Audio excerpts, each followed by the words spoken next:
distinguished guests, officers and members of the Philippine Nurses Association, Western Region, friends, ladies and gentlemen, a pleasant evening to all. Our guest speaker for tonight is a former professor at the Philippine Military Academy, University of the Philippines, Baguio, University of Asia and Pacific, and at St. Louis University, Philippines. A cum laude graduate from St. Louis University for the degree of Bachelor of Arts in Political Science in 1993. She earned her Master's of Science degree in Public Management from St. Louis University in 1999. Completed her Doctor of Philosophy degree in Development Education with Academic Excellence from the University of Baguio. She joined the Department of Foreign Affairs in 2003. Prior to joining the Philippine Consulate General in Jeddah, our guest speaker has served as First Secretary and Consul at the Philippine Embassy in Riyadh in 2014 to 2018. Her other foreign postings includes Philippine Embassy in Tripoli, Libya in 2005 to 2009. The Philippine Consulate General in Jeddah from 2009 to 2012. So actually, this is her second time to serve in our consulate here in Jeddah. Ladies and gentlemen, with much pride and honor, please help me welcome our guest speaker for tonight, Her Excellency, Consul Mary Jennifer Domingo Dingal.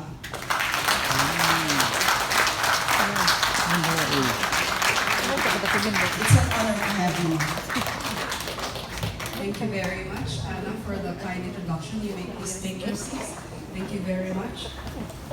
To our ever lovely and beautiful President of the Philippine Nurses Association, Jeddah, Ms. Veronica Filipinas Saha, and its Vice President, Ms. Marlene El Cubio.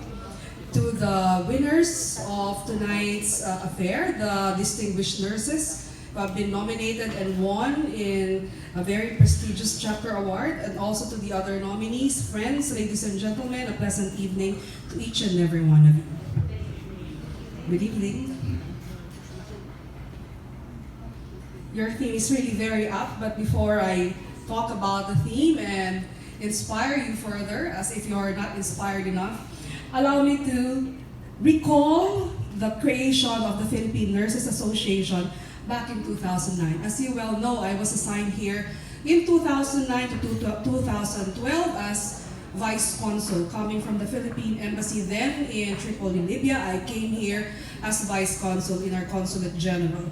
You know, when I was here in 2009, there were a lot of meetings about the creation of the Philippine Nurses Association Jeddah chapter, and I was fortunate during that time to have met its founder and pioneering president, Ms. Zeni Concepcion, and also the other stalwarts of PNAJ Jeddah, like Tita Nyoli Prodigot, Tita Daina Libon. I don't know where they are now. I think Tita Daina is still here, but I think they have already bequeathed, if I may use that term, to the younger, fresher blood, the younger generation of Filipino nurses, like of course yourself. So during that time, there was no PNAJ, and we welcomed them to the Philippine Consulate General. We were still located along Faisalia before we moved in Umalkura, which is still in our hub. Before that time, we were already involved in some talks, some consultation and coordination as to how they would proceed with their creation, and at the same time, their oath-taking. And if you know that if you were here in 2009, you know that PNAJ is a very fortunate organization because no less than President Gloria Macapagal Arroyo administered the oath of office of the first set officers of PNAJ. And I was there during that time because I was the Masters of Ceremonies. During that time, I was, I think, 9 months pregnant with my third daughter, and I was there bearing witness to see history unfold. And that history is already how many years now? From 2009, we are already here in 2021, and I have seen how PNAJ has simply evolved into the organization it is today. And I congratulate all the past presidents, especially your current president, to the leadership of PNAJ for carrying through all these years. Especially so now at this time of the pandemic, I think you are really doing a remarkable job.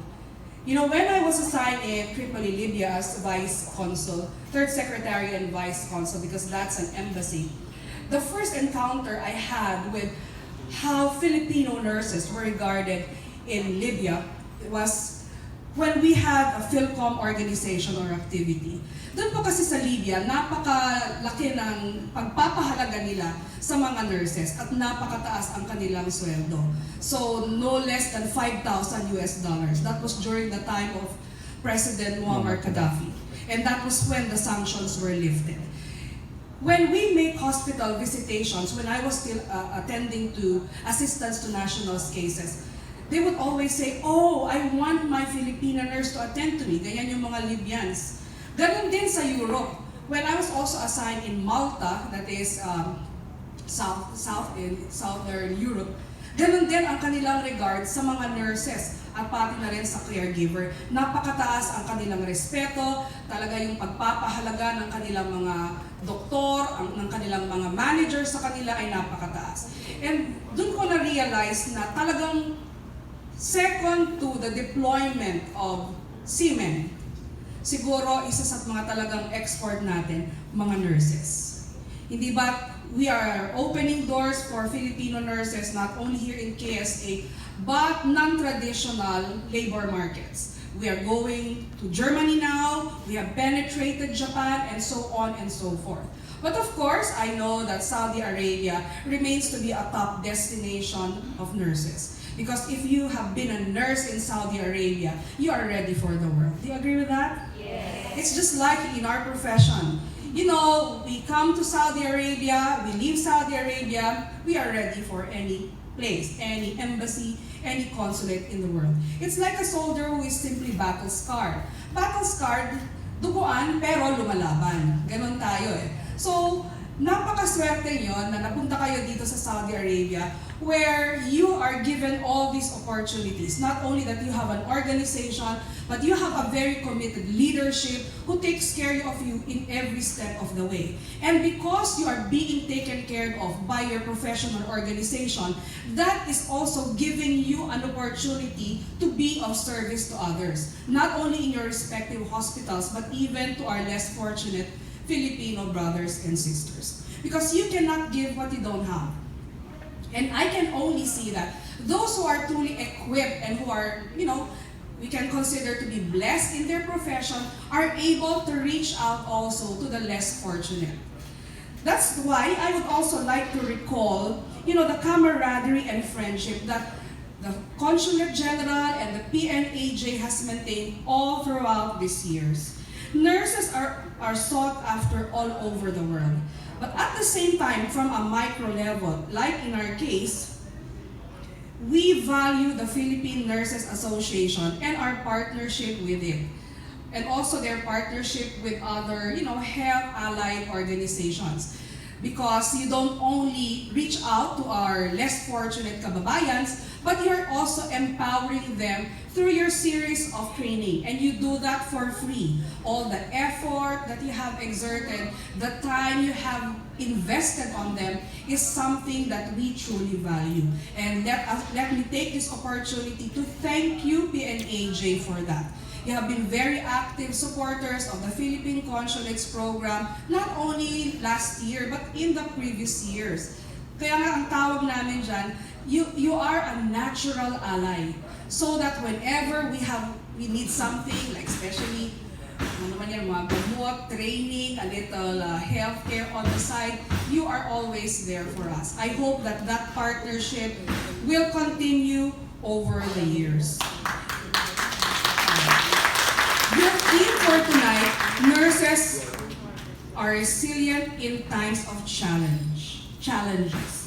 Of course, the heroism of nurses cannot be overemphasized. Okay? Maybe the entire time that I was doing speeches from the time that Saudi Arabia opened up after lockdown, that has always been our narrative. Our narrative over and over again is that of thankfulness for our frontliners. And we know who are those medical frontliners. We talk about our Philippine nurses na nagbuwis ng kanilang buhay, hindi inalintana ang pagod at ang risk sa kanilang pansariling kalusugan para lang makatulong sa ating mga kababayan at sa kung sino ang nangangailangan ng kanilang serbisyo. Also, when I was doing the COVID-19 report, although I am not, I don't come from the medical profession, I was tasked to do the COVID monitoring report by the Home Office, being the most senior among the consuls. So in that particular capacity, I can only thank our nurses who have been coordinating with us, despite the fact na ayaw nilang magpakilala sa on paper, but syempre kilala natin sila. We don't interface with them, but we just call them. They have been very generous with information, provided that, of course, we keep all this information confidential. And these statistics that they have provided us became very helpful for us to formulate, a COVID action plan at the consulate. We also thank you for the help that you have extended to yung mga kababayan natin, yung mga colleagues ko who have succumbed to COVID-19. Well, hindi naman, meron isang naging casualty, but most of them survived despite the so-called comorbidities that they have had. And that was because of the superior TLC that, of course, you have provided. Sabi nga ng mga kababayan natin, kahit palibre ang serbisyo dito sa Saudi Arabia, kung wala yung TLC na binibigay natin sa kanila, hindi sila magsusurvive. Hindi ba? Kaya talagang hangang-hanga tayo sa ating mga nurses sa amang panig ng mundo. Pero dito sa Saudi Arabia, hindi kayo matatalo. Because you have been here, you have distinguished yourselves in your field, and you have not only been recognized as frontliners, but more importantly as heroes. If there is any, demonstration of true resilience, it is really on the part of the nurses. I have not seen you remove your PPEs, but I have seen pictures, touching pictures of nurses who remove their gear, and all these lights, there's the sweat, blood, the tears, you can only say thank you to this person who is so selfless in their love for their profession and what they do. At dahil dyan, in parting, let me say that I do salute you for all your efforts. Ipagpatuloy nyo to because, the nurses, these are one of our best ambassadors abroad. Because they don't only touch, people, they also touch lives. So thank you very much and continue your resilience. Keep making us proud and your families proud as well. It is actually my honor to be here, and on behalf of the Philippine Consulate General in Jeddah, we wish that our partnership, your organization and the consulate will continue and flourish over the years. Always remember that you have an ally in the Philippine Consulate General in whatever issues and concerns that you may have in the future. So thank you very much, and of course, God bless you all.